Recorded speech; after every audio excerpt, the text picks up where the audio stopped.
പറയുവാനായിട്ട് ദൈവം എന്നെ ബലപ്പെടുത്തി ഓർത്ത് ഞാൻ ദൈവത്തെ സ്തുതിക്കുന്നു. एक और बार इस जूम के माध्यम से परमेश्वर का वचन बोलने के लिए प्रभु ने मुझे जो बल दिया उसको याद करते हुए मैं उसकी स्तुति करता हूँ. ഈ COVID-19 മഹാമാരി നിമിത്തം അത് ലോക്ക്ഡൌൺ ആയിരിക്കുന്നു. 2-3 മാസമായി ദൈവം അവിടെ ഇവിടെയും തന്റെ മക്കളെ സൂക്ഷിക്കുന്നവർക്ക് നാം ദൈവത്തെ സ്തുതിക്കാം. ये बहुत बड़े महामारी के कारण पूरा दुनिया जब लॉकडाउन में है तो परमेश्वर अपने संतों को, अपने बच्चों को यहाँ वहाँ सुरक्षित रखा है, उसको याद करते हुए मैं उसकी स्तुति करता हूँ. നമുക്കറിയാം ദൈവമാണ് ശിക്ഷ നൽകുന്നത് എന്ന്. हम इस बात को अच्छी तरह से जानते हैं कि दंड परमेश्वर की ओर से आता है. ശിക്ഷ കൊടുക്കുന്ന ദൈവത്തെ കുറിച്ചാണ് ഇന്ന് ഞാൻ ചിന്തിക്കാനായിട്ട് പോകുന്നത്. और आज का मेरा मनन भी उसी पर आधारित है, परमेश्वर जो दंड देने वाला है.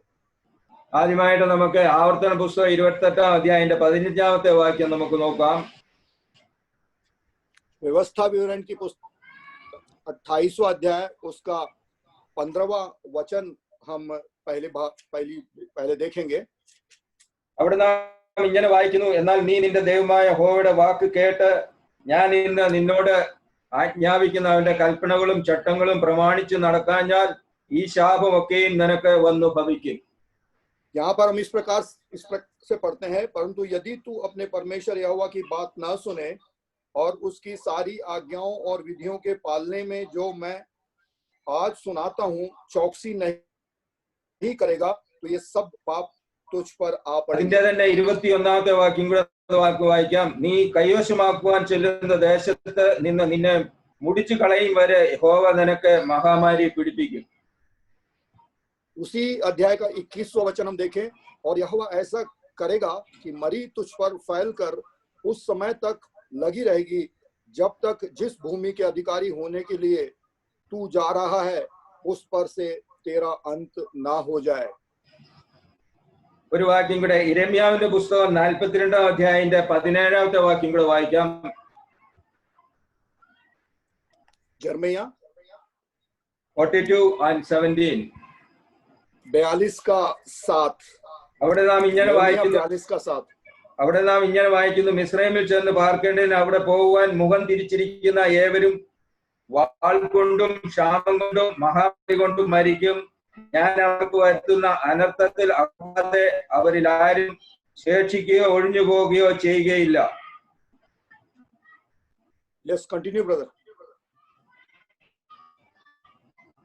സങ്കീർത്തനം അതിന്റെ 91-ന്റെ അതിന്റെ 5-6 വാക്യം കൂടെ നമുക്ക് വായിക്കാം. സാംസ് 91:5-6.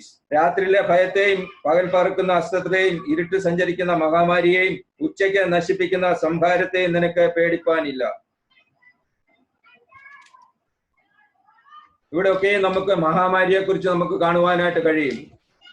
इन सारे भागों को जो हम देख रहे हैं वहां पर महामारी के बारे में वर्णन हम पढ़ते हैं. ബൈബിളിൽ 45 പ്രാവശ്യം മഹാമാരിയെ കുറിച്ച് പറഞ്ഞിട്ടുണ്ടെന്ന് നമുക്ക് കാണുവാനായിട്ട് കഴിയും.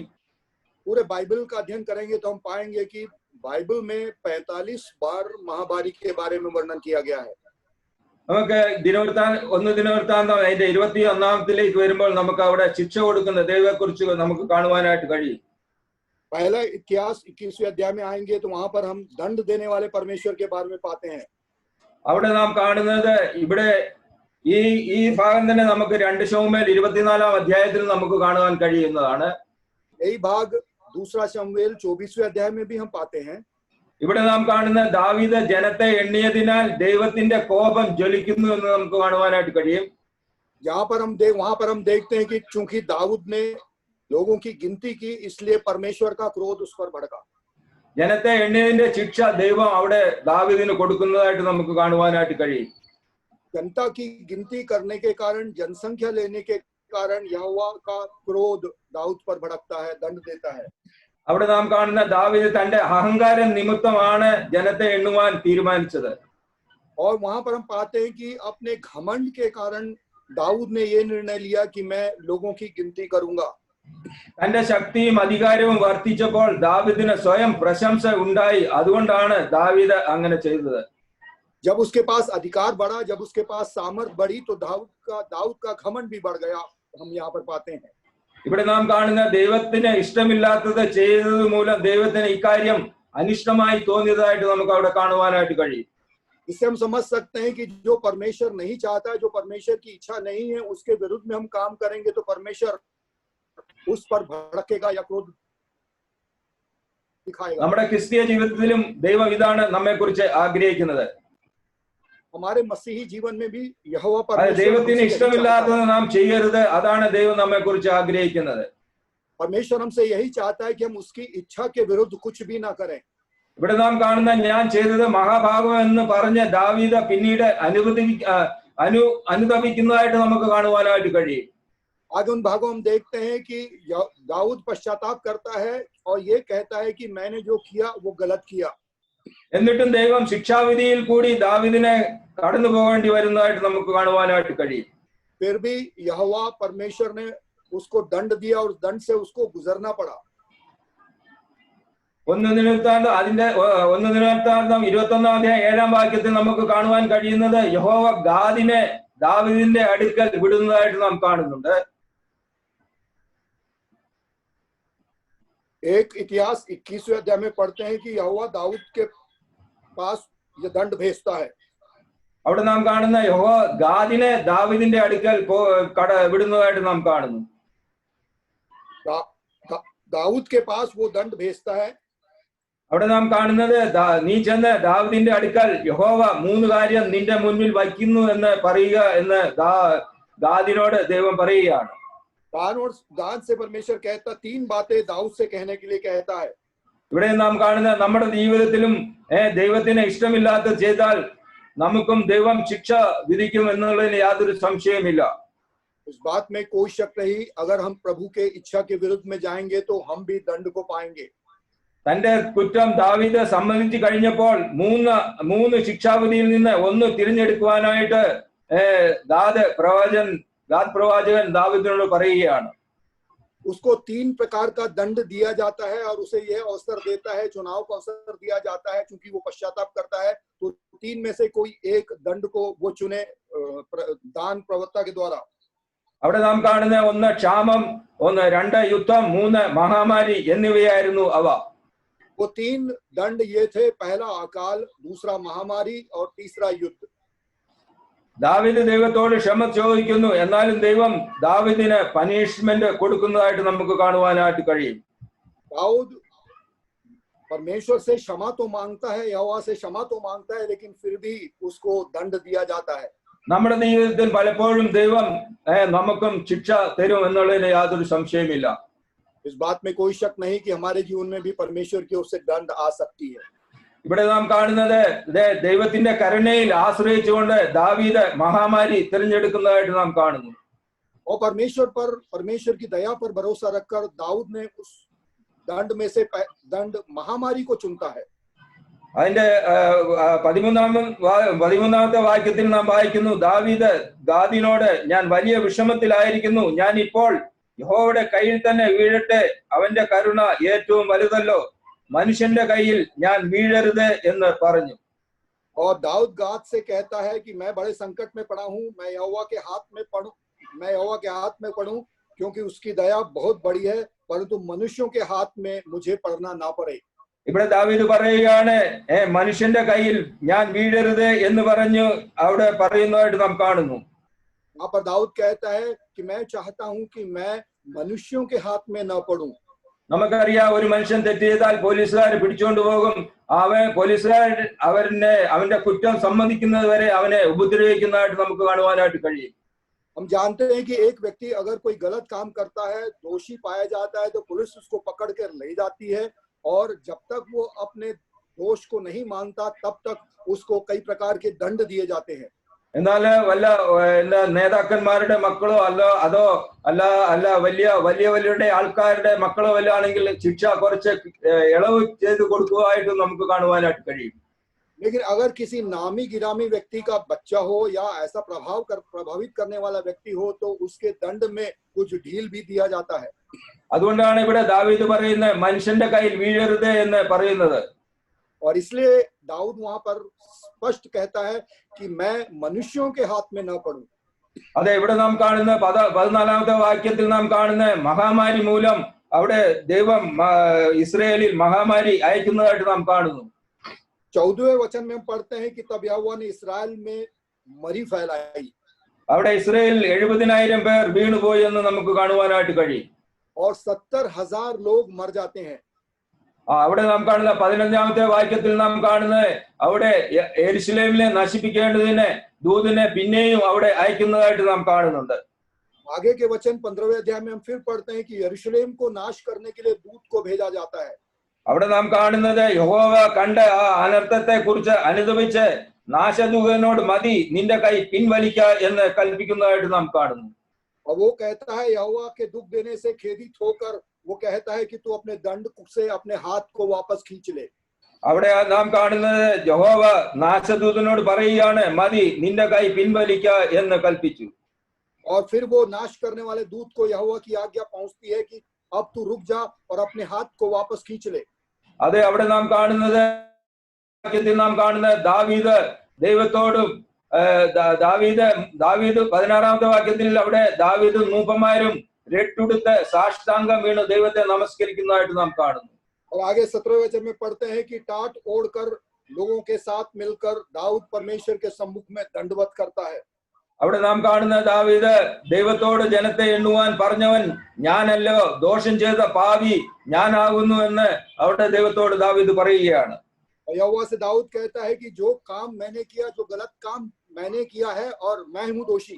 അതെ, അവിടെ നാം കാണുന്ന 17-ാമത്തെ വാക്യത്തിൽ അങ്ങനെയാണ് നാം വായിക്കുന്നത്. ദാവീദ് ദൈവത്തോട് ജനത്തെ എണ്ണുവാൻ പറഞ്ഞവൻ ഞാനല്ലയോ, ദോഷം ചെയ്ത പാപി ഞാനാകുന്നു.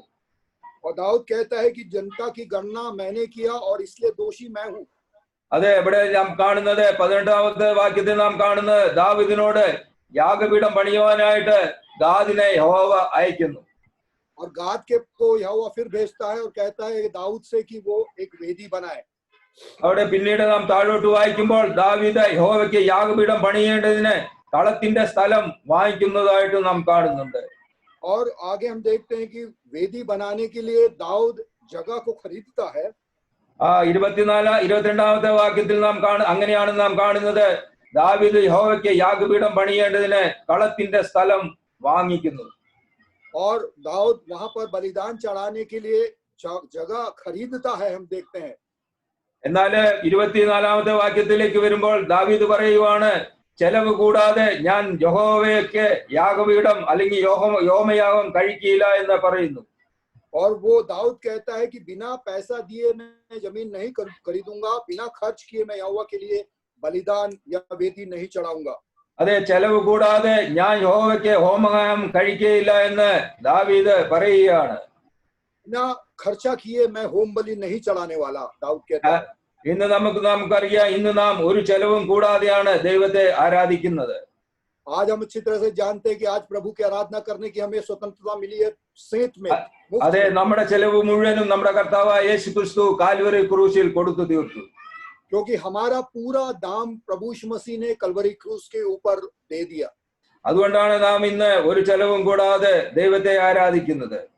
और इसलिए आज हम बिना किसी प्रकार का खर्च किए यहोवा परमेश्वर की आराधना कर सकते हैं. ഇവിടെ 26-27 വാക്യത്തിലേക്ക് വരുമ്പോൾ ദാവീദ് യഹോവയ്ക്ക് യാഗപീഠം പണിയുകയും അത് യാഗം കഴിക്കുന്നതായിട്ട് നാം കാണുന്നു. अब 26वें और 27वें वचन में हम आते हैं तो वहां पर पढ़ते हैं कि दाऊद यहोवा के लिए वेदी बनाता है और होम बलि करता है. वहां पर അവിടെ നാം കാണുന്നത് ദാവീദിന്റെ പ്രാർത്ഥനയ്ക്ക് ദൈവം ഉത്തരം നൽകുന്നതായിട്ട് നാം കാണുന്നു. और आगे हम पढ़ते हैं कि दाऊद की प्रार्थना का उत्तर परमेश्वर यहोवा देता है. അതേ, മഹാമാരിയിൽ നിന്ന് ഇസ്രായേലിന് വിടുതൽ ലഭിക്കുന്നതായിട്ട് നാം കാണുന്നു. और उस पूरी महामारी से इस्राएली जनता बच जाती है. അതെ, ദൈവം അയച്ച മഹാമാരിയാണെങ്കിൽ അതിന് ദൈവം തന്നെ പരിഹാരം ചെയ്യും. जो महामारी को यहोवा परमेश्वर की ओर से भेजा गया है, उस महामारी को समाप्त परमेश्वर ही कर सकता है.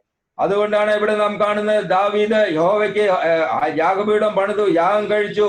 ആ യാഗത്തിൽ യഹോവയ്ക്ക് പ്രസാദം തോന്നി. അതുകൊണ്ടാണ് ദാവീദിന്റെ പ്രാർത്ഥനയ്ക്ക് ദൈവം ഉത്തരം നൽകുന്നത്. यहाँ पर हम पढ़ते हैं कि दाऊद ने वेदी बनाया, होम बलि कर बलिदान चढ़ाया. उस बलिदान पर यहोवा परमेश्वर प्रसन्न हुआ, स्वीकार किया और उनको उस बीमारी से छुटकारा दिलाया. അതെ, ദാവീദ് ജനത്തെ എണ്ണിയതുകൊണ്ട് ദൈവത്തിന് കോപം ജ്വലിക്കുന്നതായിട്ട് നാം കാണുന്നു. क्योंकि परमेश्वर के विरुद्ध, इच्छा के विरुद्ध में दाऊद ने वहां पर लोगों की गणना की, इसलिए परमेश्वर का क्रोध उस पर भड़का। ദാവീദ് സ്വയമായിട്ട് പറയുകയാണ്, പാപം ചെയ്ത പാപി ഞാൻ തന്നെയാണ്, അതുകൊണ്ട് ജനത്തെ ശിക്ഷിക്കരുത് എന്ന് ദൈവത്തോട് ദാവീദ് പറയുകയാണ്. यहोवा परमेश्वर से दाऊद विनती करता है कि पापी तो मैं हूं, गलती मैंने किया हूं, इसलिए मेरी जनता को, मेरे लोगों को दुख मत दे। എന്നാൽ ദൈവം പറയുകയാണ്, യഹോവ പറയുകയാണ്, നീ ജനത്തെ എണ്ണിയതുകൊണ്ട് നിനക്ക് ശിക്ഷ ലഭിക്കുമെന്ന് ദൈവം പറയുകയാണ്. यहोवा कहता है कि चूंकि तूने लोगों की गणना की, गिनती की, इसलिए दंड तुझे मिलेगा। അതെ മനുഷ്യന്റെ കയ്യിൽ വീഴുന്നത് ഭയങ്കരം. അതെന്ന് ദാവീദ് പ്രാർത്ഥിച്ചതുപോലെ നമുക്കും ദൈവത്തോട് പ്രാർത്ഥിക്കാം. मनुष्य के हाथ में पड़ना बहुत ही खतरनाक चीज है। जिस प्रकार से दाऊद ने विनती की, वैसे ही आज भी हम परमेश्वर के सम्मुख में इस प्रकार से विनती करें। അതെ, ഈ മഹാമാരിയിൽ നിന്ന് വിടുവിക്കുന്നതിന് വേണ്ടി നമുക്ക് ദൈവത്തോടെ പ്രാർത്ഥിക്കാം. इस महामारी से छुटकारा प्राप्त करने के लिए हम परमेश्वर से प्रार्थना करें। അതെ, ദാവീദ് ചെല്ലുന്നിടത്തൊക്കെയും ദൈവം അവനെ ജയം നൽകിയതായിട്ട് നമുക്ക് പിന്നീടുള്ള ഭാഗങ്ങളിൽ വായിക്കുമ്പോൾ നമുക്ക് കാണുവാനായിട്ട് കഴിയും. आगे के भागों का हम अध्ययन करेंगे, हम देखते हैं कि दाऊद जहां कहीं भी गया वो जयवंत ही होता रहा। നമുക്കറിയാം 40 വർഷം ദാവീദ് ഇസ്രായേലിനെ ജയത്തോടെ നടത്തിയെന്ന് നമുക്ക് കാണുവാനായിട്ട് കഴിയും. 40 वर्ष तक इस्राएली जनता की पूरी जयवंतता के साथ उसने अगुवाई की। നമുക്കറിയാം യുദ്ധം, ക്ഷാമം, മഹാമാരി ഇവയെല്ലാം ദൈവത്തിന്റെ ശിക്ഷണ നടപടിയിൽ ഒന്നാണ്.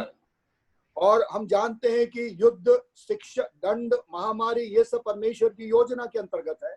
അതെ, നമുക്കറിയാം ഈ ആമോസിന്റെ പുസ്തകത്തിലേക്ക് വരുമ്പോൾ അവിടെ എല്ലാം നമുക്ക് ഇസ്രായേലിനോടുള്ള ബന്ധത്തില് ശിക്ഷയും അതുപോലെ മറ്റും കാണുന്നതായിട്ട് നമുക്ക് കാണുവാനായിട്ട് കഴിയും. आमोस की पुस्तक में भी जब आएंगे तो वहां पर भी इस्राएली जनता को जो दंड दिया गया है उसका वर्णन है। ലേവ്യ പുസ്തകം 26-ാം അധ്യായം 14 മുതൽ 26 വരെയുള്ള വാക്യത്തിൽ നമുക്ക് അവിടെ കാണുവാനായിട്ട് കഴിയും. व्यवस्था की पुस्तक में भी उसी प्रकार का वर्णन है। അതെ, ദൈവത്തിങ്കിലേക്ക് തിരിഞ്ഞിട്ട് ദൈവ ഇഷ്ടപ്രകാരം ജീവിക്കാതെ സ്വന്തം ഇഷ്ടപ്രകാരം ജീവിച്ചാൽ, അനുസരണ കാണിച്ചാൽ ദൈവം ശിക്ഷ വിധിക്കും എന്നുള്ളതിന് യാതൊരു സംശയമില്ല. परमेश्वर की ओर से फिरकर अपनी इच्छा के अनुसार अगर जीवन बिताए तो इस बात में कोई शक नहीं कि परमेश्वर का क्रोध और दंड हमारे ऊपर आएगा। അതാണ് നമ്മൾ ഇവിടെ കാണുന്നത്. यही हम इन भागों में पढ़ते हैं। അതെ, നമ്മുടെ ക്രിസ്തീയ ജീവിതത്തിലും നാം എങ്ങനെയാണ് ജീവിക്കുന്നത്? आज हमारा मसीही जीवन किस प्रकार का है, हम सोचें। അതെ, ദൈവപ്രകാരമാണോ നാം ജീവിക്കുന്നത്? क्या हम परमेश्वर की इच्छा के अनुसार जी रहे हैं? ദൈവത്തിന് ഇഷ്ടമില്ലാത്തത് നാം പ്രവർത്തിച്ചാൽ ദൈവം നമുക്കും ശിക്ഷ തരും, അതിന് യാതൊരു സംശയമില്ല. परमेश्वर की इच्छा के विरुद्ध हमने जीवनों को जिया तो परमेश्वर की ओर से दंड निश्चित है। അതെ, പലവിധ രീതികളിൽ കൂടി ആയിരിക്കും തരുന്നത്. कई प्रकार के अलग अलग तरीकों से हमें दंड मिल सकता है। അതെ, ദൈവത്തിന്റെ ശിക്ഷാവിധിയിൽ വീഴാതിരിക്കാൻ ദൈവം നമ്മെ ഓരോരുത്തരെയും സഹായിക്കട്ടെ. परमेश्वर हमें से प्रत्येक की सहायता करे कि हम उसके दंड के भागीदार ना हो। അതെ, ദൈവഭയം എല്ലാവരും വരട്ടെ എന്ന് നമുക്ക് പ്രാർത്ഥിക്കാം. हम इस प्रकार से प्रार्थना करें कि परमेश्वर का भय सब लोगों के बीच में व्याप्त हो। ഇന്ന് ലോകത്തിലെ ഈ മഹാമാരി അയക്കുന്ന ഒരു ദൈവത്തിന്റെ ഒരു ശിക്ഷണ നടപടി എന്നുള്ളതിന് യാതൊരു സംശയമില്ല. आज दुनिया में जो महामारी है वो परमेश्वर के दंड का एक भाग है, हम इस विश्वास कर सकते हैं। അതെ, ദൈവത്തിന് ഇഷ്ടമില്ലാത്തത് ചെയ്താൽ ദൈവം ശിക്ഷ വിധിക്കും, അതിനും യാതൊരു സംശയമില്ല. और परमेश्वर की इच्छा के विरुद्ध हम जाएं तो परमेश्वर की ओर से दंड निश्चित है। അതെ, ദാവീദ് ജനത്തെ എണ്ണിയതിനാൽ ദൈവത്തിന്റെ കോപം അവിടെ ജ്വലിച്ചതായിട്ട് നമുക്ക് കാണുവാനായിട്ട് കഴിയും. जनता की गणना दाऊद ने की, इसलिए परमेश्वर का क्रोध वहां पर पड़ा। ഒരുപക്ഷെ ഇന്ന് ലോകത്തിലെ ഈ മഹാമാരി അയച്ച ദൈവത്തിന്റെ കോപം അതേ മനുഷ്യരിൽ കൂടി ജ്വലിച്ചത് കൊണ്ടായിരിക്കാം എന്ന് നമുക്ക് മനസ്സിലാക്കുവാനായിട്ട് കഴിയും. और आज हो सकता है इस दुनिया में जो महामारी आई है परमेश्वर के द्वारा मनुष्यों के माध्यम से भेजी गई है। അതാണ് ഇവിടെ നാം കാണുന്ന ദൈവത്തിന് ഇഷ്ടമില്ലാത്തത് പ്രവർത്തിച്ചാൽ ദൈവം ശിക്ഷ തരും. परमेश्वर के इच्छा के विरुद्ध हम जीवन जिएंगे तो दंड निश्चित है हमारे ऊपर प्रियो। അതെ, ദാവീദിനെ ദൈവം വിളിച്ച് വേർതിരിക്കുന്നതായിട്ട് നമുക്ക് കാണുവാനായിട്ട് കഴിയുന്നുണ്ട്. दाऊद को बुलाकर परमेश्वर अलग करता है। അതെ, ദൈവം ദാവീദിനെ ഇസ്രായേലിന്റെ രാജാവാക്കുന്നതായിട്ട് നാം കാണുന്നുണ്ട്. इस्राएली का इस्राएल देश का राजा नियुक्त करता है दाऊद को। എന്നാല് ഒടുവില് ദൈവത്തിന് ഇഷ്ടമില്ലാത്തത് ചെയ്തുകൊണ്ടാണ് ദാവീദിന് ഈ ശിക്ഷ അനുഭവിക്കേണ്ടി വന്നത്. लेकिन अंत में परमेश्वर की इच्छा के विरुद्ध वो गया और उसको दंड मिला। അതെ, നാം ദൈവത്തിന് വിരുദ്ധമായി ചെയ്താൽ ദൈവം നമുക്കും ശിക്ഷ വിധിക്കും. परमेश्वर के विरुद्ध अगर हम गए तो निश्चित है हम दंड को पाएंगे। നമ്മുടെ ജീവിതത്തിൽ നാം ദൈവത്തിന് ഇഷ്ടമില്ലാത്തതാണോ നാം ജീവിക്കുന്നത്? आज हम ये सोचे कि हमारे जीवन में क्या हम परमेश्वर की इच्छा के विरुद्ध जी रहे हैं? അതെ, ദൈവത്തിന്റെ ഹിതപ്രകാരം ജീവിപ്പാനാണ് ദൈവം നമ്മെ കുറിച്ച് ആഗ്രഹിക്കുന്നത്. वो परमेश्वर हमसे यही चाहता है कि हम उसके इच्छा के अनुसार जीवनों को जिए। അതെ, മനുഷ്യന്റെ കയ്യിൽ വീഴുന്നത് ഭയങ്കരം എന്ന് ദാവീദ് പ്രാർത്ഥിച്ചതുപോലെ നമുക്കും ദൈവത്തോട് പ്രാർത്ഥിക്കാം. मनुष्यों के हाथ में पड़ना बहुत ही खतरा है, इसलिए हम परमेश्वर से विनती करें कि प्रभु तू हमें इससे बचा। ദൈവമക്കൾക്ക് ദൈവം ഒരുപക്ഷെ ശിക്ഷ കുറച്ചായിരിക്കും തരുന്നത്. परमेश्वर के लोगों को हो सकता है परमेश्वर की ओर से दंड कुछ कम हो। അതെ, എന്നാൽ മനുഷ്യന്റെ കയ്യിൽ ലഭിച്ചാൽ അതെ മനുഷ്യൻ തന്റെ ഇഷ്ടപ്രകാരമായിരിക്കും ശിക്ഷ വിധിക്കുന്നത്. लेकिन अगर मनुष्य के हाथ में पड़ जाए तो उस मनुष्य की इच्छा के अनुसार दंड हमें मिलेगा। അതുകൊണ്ടാണ് ദാവീദ് പറയുന്നത്, മനുഷ്യന്റെ കയ്യിൽ വീഴുന്നത് ഭയങ്കരം, ദൈവത്തിന്റെ കയ്യിൽ വീഴുന്നതാണ് ഏറ്റവും നല്ലത് എന്ന് പറയുന്നതായിട്ട് നാം കാണുന്നു. इसलिए दाऊद वहां पर बार बार कहता है, विनती करता है कि मुझे परमेश्वर के हाथ में रहने दे, मनुष्य के हाथ में ना पड़ने पाए। അത് മാത്രമല്ല അവന്റെ കരുണ ഏറ്റവും വലുതല്ലോ എന്ന് ദാവീദ് പറയുകയാണ്. दाऊद ये भी कहता है कि उसकी करुणा बहुत बड़ी है। അതെ, മനുഷ്യന് കരുണയില്ലാത്തവനാണ്, എന്നാൽ ദൈവത്തിന്റെ കരുണ ഏറ്റവും വലുതാണ്. मनुष्य दयावान नहीं है, लेकिन परमेश्वर की दया बहुत बड़ी है। അതെ, നമുക്ക് ആ ദൈവത്തിൽ ആശ്രയിച്ചുകൊണ്ട് ജീവിക്കാനായിട്ട് ദൈവം നമ്മെ സഹായിക്കട്ടെ.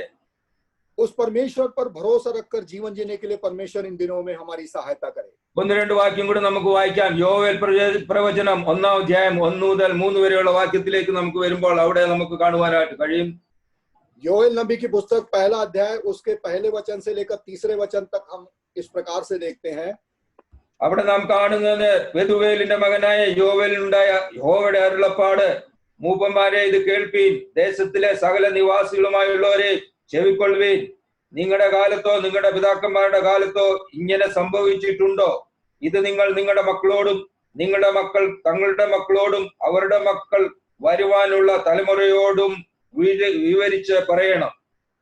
यहाँ पर हम इस प्रकार से देखते हैं कि यहोवा का वचन जो पतुएल का पुत्र योएल के पास पहुंचा वह यह है, हे पुरनियों सुनो, हे देश के सब रहने वालों कान लगाकर सुनो, क्या ऐसी बात तुम्हारे दिनों में व तुम्हारे पुरखाओं के दिनों में कभी हुई है? अपने बाल बच्चों से इसका वर्णन करो और वे अपने बच्चों से और फिर उनके बच्चे आने वाली पीढ़ी के लोगों से। ഇവിടെ നാം കാണുന്ന നിങ്ങളുടെ കാലത്തോ നിങ്ങളുടെ പിതാക്കന്മാരുടെ കാലത്തോ ഇങ്ങനെ സംഭവിച്ചിട്ടുണ്ടോ എന്നാണ് യോവേൽ പ്രവചനം പറയുന്നത്. यहाँ पर योएल नबी कहता है कि क्या ऐसा घटना हमारे दिनों में या हमारे पुरखाओं के दिनों में हुआ है? എന്റെ ജീവിതത്തിൽ നോക്കുകയാണെങ്കിൽ എനിക്ക് ഇന്ന് 60 വയസ്സായി. എന്റെ പിതാവ് 87 വയസ്സിൽ കർത്തൃസന്നിധിയിൽ ചേർക്കപ്പെട്ടു. എന്റെ പിതാവും അത് ഞാനും ഈ മഹാമാരി ഇതിനു മുമ്പ് കണ്ടിട്ടില്ല. और मैं अपने बारे में कहूं तो आज 60 साल का मैं हो गया हूं। मेरे पिता 87 वर्ष की उम्र में प्रभु में सो गए। हमारे किसी के दिनों में हमने इस प्रकार की महामारी इस दुनिया में नहीं देखी। അതുകൊണ്ടാണ് യോവേൽ പ്രവചനം പറയുന്നത്, നിങ്ങളുടെ കാലത്തോ നിങ്ങളുടെ പിതാക്കന്മാരുടെ കാലത്തോ ഇങ്ങനെ സംഭവിച്ചിട്ടുണ്ടോ? ഇത് നിങ്ങൾ നിങ്ങളുടെ മക്കളോടും നിങ്ങളുടെ മക്കൾ തങ്ങളുടെ മക്കളോടും അവരുടെ മക്കൾ വരുവാനുള്ള തലമുറയോടും വിവരിച്ചു പറയണമെന്ന് പറയുന്നത്. इसलिए योएल नबी कहता है कि क्या इस प्रकार की भयानक घटना क्या तुम्हारे दिनों में या तुम्हारे पुरखाओं के दिनों में या तुम्हारे बाल बच्चों के दिनों में या आने कभी घटी है? इन बातों को तुम अपनी आने वाली पीढ़ियों को बताना। അവിടുത്തെ 4-ാമത്തെ വാക്യത്തിൽ നാം വായിക്കുന്നത്, തുള്ളൻ ശേഷിപ്പിച്ചത് വെട്ടുക്കിളി തിന്നു, വെട്ടുക്കിളി ശേഷിപ്പിച്ചത് വിട്ടിൽ തിന്നു, വിട്ടിൽ ശേഷിപ്പിച്ചത് പച്ചപ്പുഴു തിന്നു എന്ന് നമുക്ക് കാണുവാനായിട്ട് കഴിയും. आगे 4 वचन में पढ़ते हैं, जो कुछ गाजाम नाम की टिड्डी से बचा उसे अरबे नाम टिड्डी ने खा लिया, और जो कुछ अरबे नाम टिड्डी ने से बचा उसे थेलेक नाम टिड्डी ने खा लिया। അതെ, ഇവിടെ നാം കാണുന്നത് ദൈവം അതിനും ദൈവം പരിഹാരം കാണിച്ചു തരുന്നതായിട്ട് നമുക്ക് കാണുവാനായിട്ട് കഴിയുന്നുണ്ട്. उससे बचने के लिए भी परमेश्वर रास्ता निकालता है प्रियो। 2-ാം അധ്യായം അതിന്റെ 2-ാം അധ്യായം 12-ാമത്തെ വാക്യത്തിലേക്ക് അവിടെ ദൈവം അതിന്റെ പരിഹാരം കൂടെ പറയുന്നതായിട്ട് നാം കാണുന്നുണ്ട്. दूसरे अध्याय में हम आएंगे तो वहां पर उस दंड से बचने का रास्ता परमेश्वर बताता है। അവിടെ നാം കാണുന്ന എന്നാൽ ഇപ്പോഴെങ്കിലും നിങ്ങൾ പൂർണ്ണ ഹൃദയത്തോടും ഉപവാസത്തോടും കരച്ചിലോടും വിലാപത്തോടും കൂടെ എങ്കിലേക്ക് തിരുവീൻ എന്ന് യഹോവ അരുളി ചെയ്യുന്നു. दूसरे अध्याय के 12वें वचन में पढ़ते हैं तो तब यहोवा की वाणी है, अब भी सुनो, उपवास के साथ रोते पीटते अपने पूरे मन से फिर कर मेरे पास आओ। അതെ, ഇപ്പോഴെങ്കിലും നിങ്ങൾ പൂർണ്ണ ഹൃദയത്തോടും ഉപവാസത്തോടും കരച്ചിലോടും വിലാപത്തോടും കൂടി എങ്കിലേക്ക് തിരുവീൻ. यहोवा कहता है कि अभी अवसर है कि तुम उपवास के साथ रोते पीटते हुए और परमेश्वर के सम्मुख में मेरी ओर फिर जाओ। അങ്ങനെ വന്നു കഴിഞ്ഞാൽ അവിടെ ദൈവം ഈ മഹാമാരിയിൽ നിന്ന് നിങ്ങളെ വിടുവിപ്പാൻ അവൻ ശക്തനാണ്. और ऐसा हम करेंगे तो परमेश्वर इस महामारी से छुटकारा देने के योग्य है। അതെ അതെ, ഈ മഹാമാരിയിൽ നിന്ന് നമ്മെ വിടുവിക്കാൻ വേണ്ടി നമുക്ക് ഉപവാസത്തോടും പൂർണ്ണയത്തോടും കരച്ചിലോടും വിലാപത്തോടും കൂടെ ദൈവത്തിലേക്ക് തിരിവാൻ ദൈവം നമ്മെ സഹായിക്കട്ടെ. परमेश्वर हमारी सहायता करे कि हम भी इन महामारियों से बचने के लिए उपवास के साथ रोते हुए परमेश्वर के सम्मुख में मन फिराकर उसके सम्मुख में विनती करें। അതെ, ദൈവം ഈ ദിവസങ്ങളില് ഈ മഹാമാരിയിൽ നിന്ന് വിടുതൽ ലഭിക്കുന്നതിന് നമുക്ക് ദൈവത്തോട് കരഞ്ഞ് പ്രാർത്ഥിക്കാം. इन दिनों में इस महामारी से बचने के लिए हम रोते बिलखते हुए विलाप करते हुए परमेश्वर से विनती करें। ഇന്ന് നമുക്കറിയാം അനേകര് ഈ മഹാമാരി നിമിത്തം വളരെ പ്രയാസത്തിലും വിഷമത്തിലും ആയിരിക്കുന്നുണ്ട്. आज दुनिया में बहुत सारे लोग इस महामारी के कारण मुश्किलों में पड़े हैं, बीमार हैं। അതിലെ ദൈവമക്കളും ഉൾപ്പെടുന്നു എന്നുള്ളതിൽ യാതൊരു സംശയമില്ല. और उन लोगों के बीच में परमेश्वर के लोग भी हैं, विश्वासी लोग भी हैं। എന്നാൽ ദൈവത്തിന് എല്ലാത്തിനും ഒരു ഉദ്ദേശമുണ്ടെന്നുള്ളതിൽ യാതൊരു സംശയമില്ല. इस बात को हम याद रखें कि इन सारी बातों के पीछे परमेश्वर का कोई महान योजना है। അതെ, നമ്മുടെ ഹൃദയം പൂർണ്ണ ഹൃദയത്തോടെ ഉപവാസത്തോടെ കരച്ചിലോടെ അതേ വിലാപത്തോടുകൂടെ ദൈവസന്നിധിയിൽ നമുക്ക് വിലപിച്ച് പ്രാർത്ഥിപ്പാനായിട്ട് നമുക്ക് ബാധ്യതയുണ്ട്. और इसलिए पूरे मन के साथ उपवास के साथ रोते टूटते हुए परमेश्वर के सम्मुख में विलाप करने का अवसर है। അതെ, നമ്മുടെ കാലത്ത് കാണാത്തതും നിങ്ങളുടെ പിതാക്കന്മാരുടെ കാലത്തും കാണാത്ത മഹാമാരിയൊക്കെയാണ് ദൈവം ഈ ദിവസങ്ങളിൽ അയച്ചുകൊണ്ടിരിക്കുന്നത്. एक ऐसी महामारी है जो हमने अपने दिनों में नहीं देखा, ना ही हमारे पुरखाओं के दिनों में देखा है। അതെ, ഇതിന്റെ പുറകിലും ദൈവത്തിന് ഒരു ഉദ്ദേശമുണ്ട്. के पीछे भी परमेश्वर की कोई योजना होगी। അതെ, ശിക്ഷ കൊടുക്കുന്നത് ദൈവമാണ്. दंड परमेश्वर की ओर से है। അതെ, മഹാമാരി അയക്കുന്നതും ദൈവം തന്നെയാണ്. महामारी भी परमेश्वर की ओर से भेजा गया है അതിന്റെ പരിഹാരം കാണുന്നതും ദൈവം തന്നെയാണ്. और उससे बचाने का रास्ता भी परमेश्वर ही निकालेगा। അതെ, യഹോവ അയക്കുന്ന അനർത്ഥത്തെ കുറിച്ച് വിലപിച്ച് ദൈവത്തിലേക്ക് തിരിയുമ്പോൾ ആ മഹാമാരിയിൽ നിന്ന് വിടുതൽ ലഭിക്കുമെന്നുള്ളതിന് യാതൊരു സംശയവുമില്ല. महामारी से बचने के लिए परमेश्वर के सम्मुख में रोते पीटते हुए विलाप करते हुए मन फिराकर जाएंगे तो परमेश्वर उससे बचा सकता है। അതെ, ദാവീദ് ചെയ്ത തന്റെ തെറ്റിനെ കുറിച്ച് അനുതപിച്ച് ദൈവത്തിലേക്ക് തിരിഞ്ഞു, ദൈവത്തോട് ക്ഷമ ചോദിച്ചു. ദൈവം ആ മഹാമാരിയിൽ നിന്ന് ഇസ്രായേൽ ജനത്തെ വിടുവിക്കുന്നതായിട്ട് നാം കാണുന്നു. दाऊद ने अपने किए पर माफी मांगकर पश्चाताप कर परमेश्वर की ओर फिरा, उससे परमेश्वर से माफी मांगी, तब परमेश्वर ने इस्राएली जनता को उस महामारी से बचाया। ഇന്നും നമ്മുടെ ക്രിസ്തീയ ജീവിതത്തിലും ദൈവമക്കൾ അനുഭവിക്കുന്ന ഈ വേദനയുടെ നടുവിലും ദൈവം നമുക്ക് വിടുതൽ തരും എന്നുള്ളതിന് യാതൊരു സംശയമില്ല. और आज हमारे मसीह जीवन में हमारे प्रिय लोग भी जो दुखित है, निराश है, उनको छुटकारा देगा परमेश्वर हमारा। അതെ, ഇതിന്റെ നടുവിലും ദൈവത്തിന് ദൈവജനത്തെ കുറിച്ചൊരു ഉദ്ദേശമുണ്ട്. इसके बीच में भी परमेश्वर के लोगों के प्रति उसकी कोई योजना है। അതെ, ദൈവസഭയ്ക്ക് ഉദ്ദേശം കാണും. അതെ, ദൈവസഭ കൂടുതൽ ദൈവത്തിലേക്ക് അടുത്തു വരുവാനായിട്ടായിരിക്കുമെന്ന് നമുക്ക് മനസ്സിലാക്കുവാനായിട്ട് കഴിയും. हम इस बात को याद रखें कि परमेश्वर की योजना परमेश्वर के कलीसिया के प्रति भी होगी और परमेश्वर की कलीसिया और नजदीकी में परमेश्वर के जाए। അതെ, ദൈവഭയം എല്ലാവരും വരട്ടെ എന്ന് പ്രാർത്ഥിച്ചുകൊണ്ട് നമുക്ക് വരുന്ന ദിവസങ്ങളിൽ നമ്മുടെ ക്രിസ്തീയ ജീവിതം ജീവിപ്പാനായിട്ട് ദൈവം നമ്മെ ഈ വചനങ്ങളാൽ സഹായിക്കട്ടെ. परमेश्वर का भय सबके ओर हो, सब पर व्याप्त हो, इस बात की प्रार्थना के साथ परमेश्वर इन वचनों के द्वारा आज हमारी सहायता करे। ദൈവനാമം മഹത്വപ്പെടുമാറാകട്ടെ. परमेश्वर के नाम की महिमा हो।